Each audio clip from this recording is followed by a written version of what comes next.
What do you play in this position? If you play g5, I actually sneak in this capture because the pawn here doesn't scare me.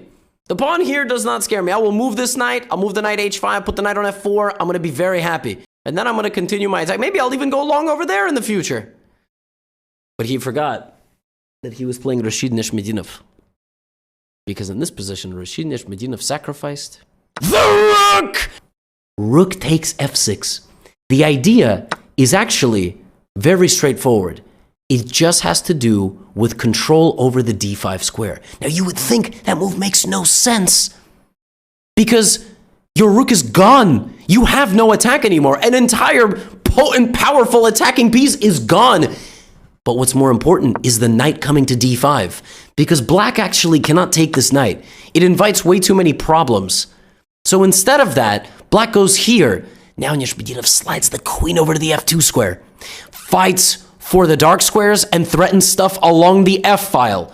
Tal now has to jump in his knight and give it away. Oh, it's better to take with the bishop for two reasons. One, you need to preserve the knight to apply pressure. Two, it's all about timing. You get the rook into the game as fast as possible.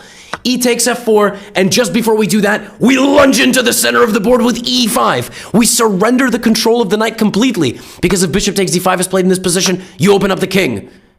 Rook e1 is a devastating threat. Bishop g2 is possible. e5 opens up the position. You're looking to bring in the rook like this. Now, Tal plays bishop takes. Tal never want to shy away from a fight. It actually, according to the engine, would have been better to play bishop h4. There was no stockfish back in the day. Tal tries to defend himself like this, but he forgets who he's playing. Rashid Nishmedinov sacrificing yet another piece on the f6 square. Now queen to d4. Look at this. The knight standing on the outskirts is just preventing the king from sliding over and getting out of danger.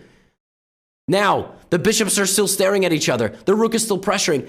Nishmedinov was a god amongst men when it came to extracting the maximum effect of devastation with his pieces. He just bulldozes the position, queen d8, and now the way we get the queen into the attack is very simple. We sacrifice the rook again. Two rooks sacrificed in one game. This is hardly a sacrifice. This is more of a discovered attack. Tal accepted the capture. Queen h8. The king is mercilessly hunted into the center of the board. And pawn takes f5.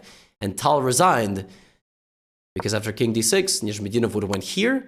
He would have taken his queen. He would have taken his bishop. He would have taken his soul.